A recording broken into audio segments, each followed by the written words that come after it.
I would say during those days, I would have thought of other options to get money because it was so hard, especially when I have to go back at the metro. I would literally have to fall down, break down. It's hard. Yeah. And sorry. No, don't see. I've been down that road. Oh. Honestly, I've been down that road, but honestly, I've never had to beg in the metro.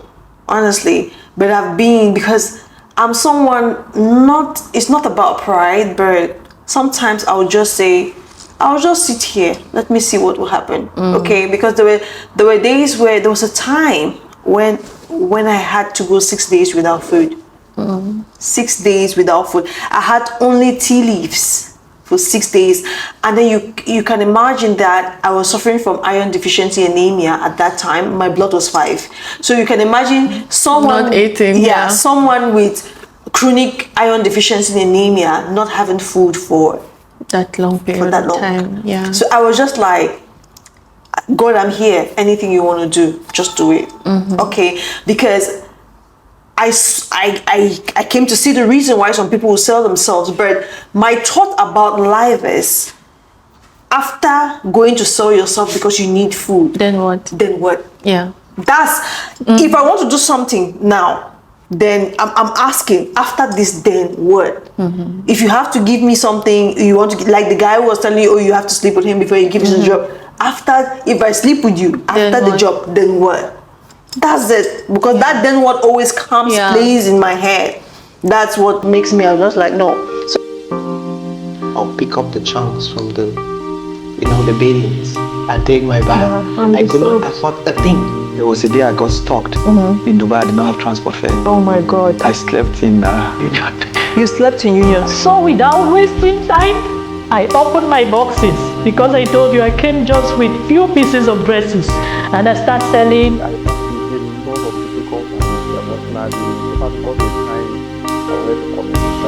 Right? Yeah. So I actually sent 3 million CF to France. Yes. And they made me a 1-month visa. I applied a lot. If you know what 8 months look like. I've been for 17 months, my dear, without a job. Yes, as we let our own light shine, we unconsciously give others the permission to do the same. All right, so let's get to the next question. Do you think the passport has a role to play in the type of job and salary you get? I'll say yes, it has a role to play because us from the West Africa, we don't have the opportunities like others. I'll say someone coming from South Africa has more opportunities, to a certain extent, than us coming from, let's say, from Nigeria, Cameroon. You cannot really vouch on your passport that it's going to give you, because of your passport, you're going to get this much of a salary, Okay. So have you ever come in contact where you were being, I don't want to use the word discriminated, where you thought that because of your passport, that's why you got a certain salary? I would say no, because the companies I've worked with, they don't really tolerate discrimination by any chance. So I don't think passport has been like something I have to think about. Yeah, they will give you the salary based on what everyone is having for that same job role. Yeah, so that's it. Oh, okay. All right, perfect. Because this passport thing, it keeps coming, and I would always beg to disagree that depending on where you work, because some companies are really very fair. They pay you as per your skills that you have to offer. They pay you as how much you sell yourself and how much you think in your head you're worth. So I always tell Africans, like, don't take the first. Don't limit yourself. Don't limit yourself, one, and don't always take the first offer. The first offer is never the lowest offer. Okay, so if they tell you this is how much we're going to pay you, please tell them how much you're expecting from them. Tell them how much you want. Okay, because we Africans, we make a lot of mistakes when it comes to the whole salary thing. Okay, so we're on the next one. Choose one and say why. The metro or the bus? I would say the metro cause is faster. Okay. Okay, so the company or the personal sponsorship visa? To a certain, I've not experienced being on a personal sponsorship visa, but I like that a lot. Okay. And definitely look forward to that. I'll say that is the best. Oh, Yeah. okay. All right. So Dera or Satwa? No. Why? First of all, there is so crowded. I really don't like crowded environment. And Satwa, I'm not really conversant with the area, so I won't say that much. The winter or the summer in the UAE? Winter for sure. Oh, okay. Normal or the flying taxis? I'll say normal because flying will be much more expensive, though it has not really come to actualization yet. It's something we are still foreseeing in the future, but it's going to be way more expensive ahead. One 800 trip, dirhams. yeah, will be like 800, 500. That's something you can say, you have some, maybe go for shopping or something small, yeah. Okay, so the next question, what are the challenges you face as an African working in the UAE? Sexual harassment. Okay. Yeah, I will say that's been a challenge because working with some people, they will think, yeah, Africans, you guys have this, have that, and you guys are giving it freely. You have people. So they will tend to try to throw those advances at you because I've experienced that where my colleague will be like, can I come over to your place? I'm like, why? What for? Why will you come to my place? Oh, you live alone, so I can just come spend some time. I say, no, I don't allow men into my room and all. So sometimes you just have to play with them, not to make it look very harsh, but you just have to know how to maneuver the discussion and get it to something else. Yeah. Talking about sexual harassment, I'm not betting to disagree anything. I've had people who've been sexually harassed, but it has never happened to me. Honestly, I don't know if it's the front that I put, because people who know me, they know me, okay? They are just like, I come off as being so rigid. Yeah. And I come off as being Sustained. People who are not really in my circle don't know how playful I could be. You understand me? So if you're just knowing me from, you'll just be like, this one, I cannot try this with this one. Like, because my outlook, my personality, the personality I give forth is quite rigid. No. But I'll say it all depends on your role in the company, because working with hospitality, you have to working as a team, a teamwork. You have to be very, very friendly or very, very cool with your colleagues. You have to have those times when you play around, talk, and all that. So that's how I say it.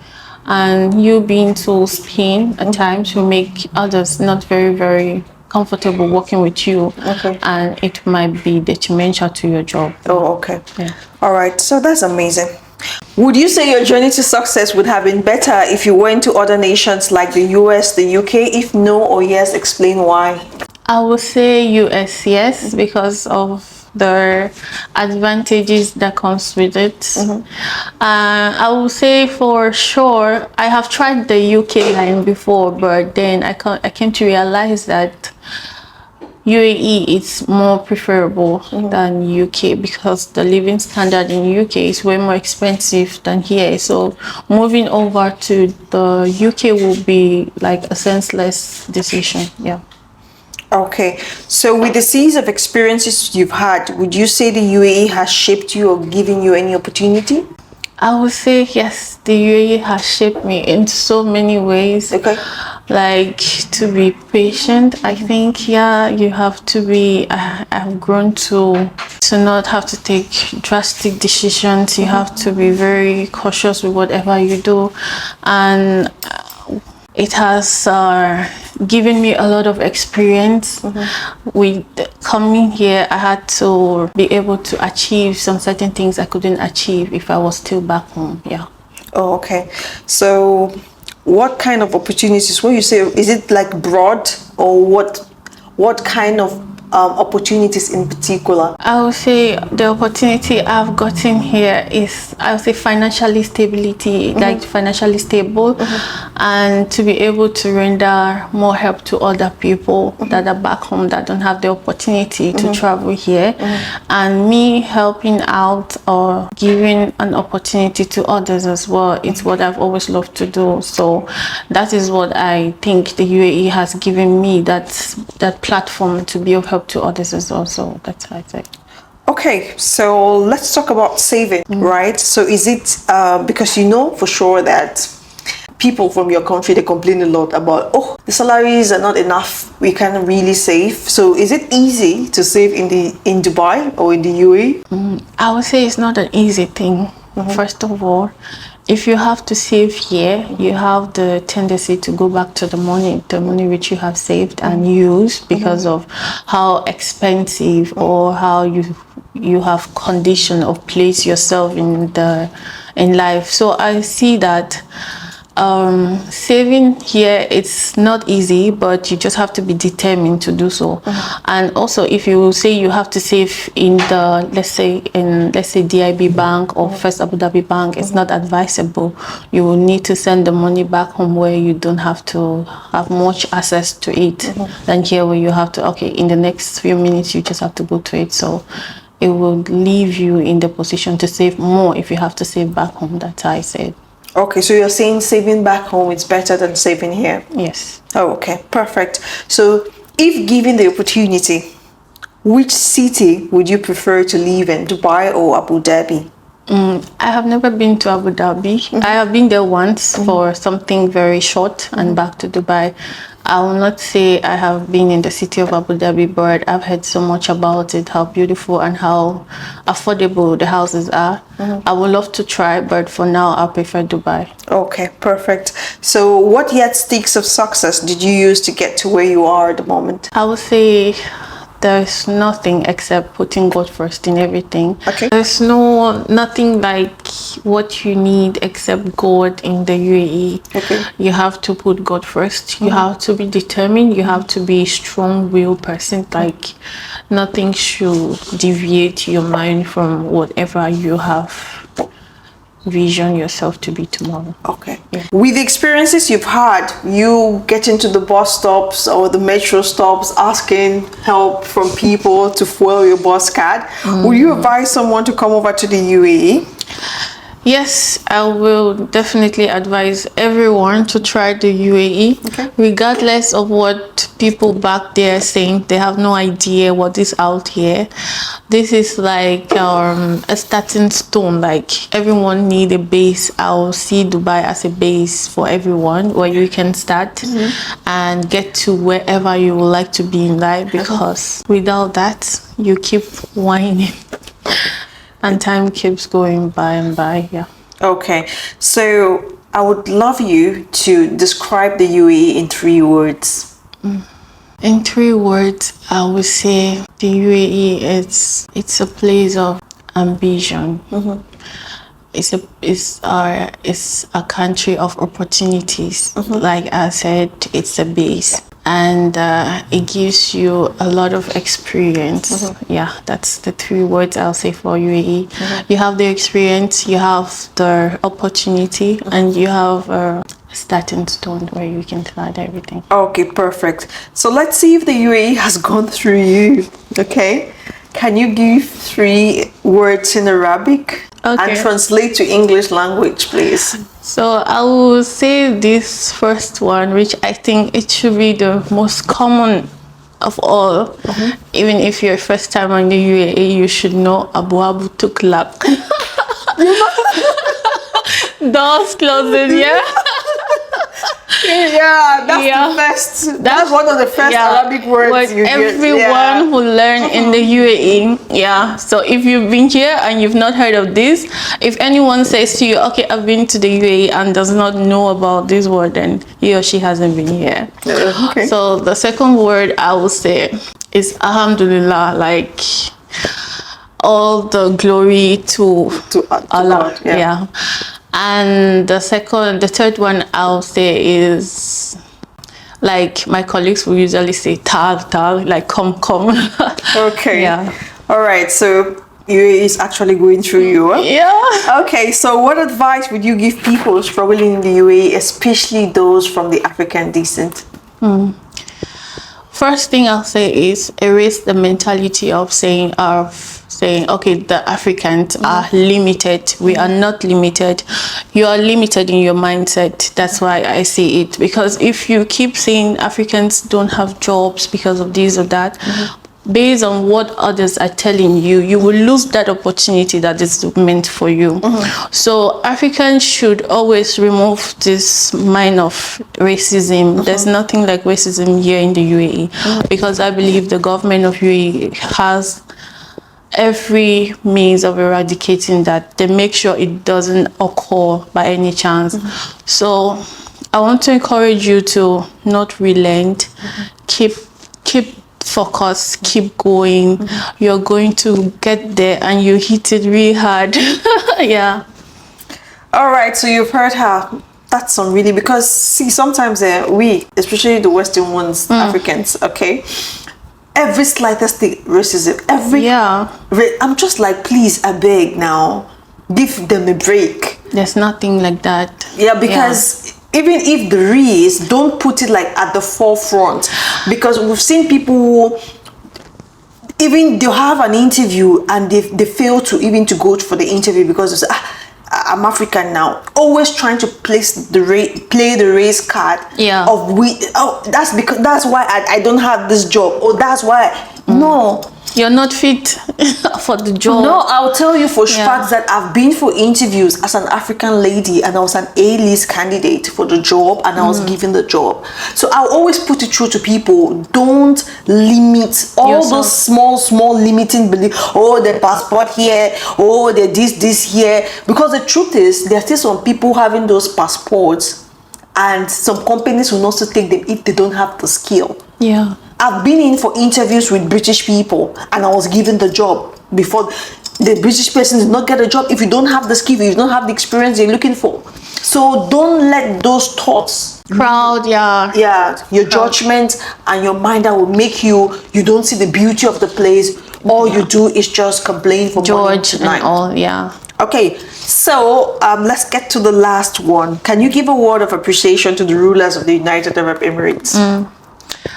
Okay, I wish I could sing the national anthem, which my son loves so much, because the father works with them. So we usually play the song, The Father Walks with Dubai Police. So I will say it is an honor to be in this country and to represent my country, Cameroon. It has been a privilege to be given the opportunities and the experience which I've had here. I will say thank you to all the rulers in the UAE. You guys are doing an amazing job and you guys have opened your hands wide to embrace all nationalities worldwide. There is no limitation to whoever you guys are accepting into your country. However, I will go further to say you pardon the Africans for whatever has been happening, because I know there are some that have tarnished the image of others, whereas that's not how it should be. Africans are loving people. We are amazing beings. We just need to have the opportunity to show what we have as skills and culture that will come back from home. Oh, that's an amazing one. Thank you so much. I hope this message gets to them, because trust me, I'll always say, please, can we just borrow these leaders here? Because when you get to look from where they started and within a short time, they have raised up their nation to where it is to the today. forefronts. Like seriously, I beg. Sheikh, we need you people. Only one. Only one of you. Okay? To just come and redefine certain things in our nations.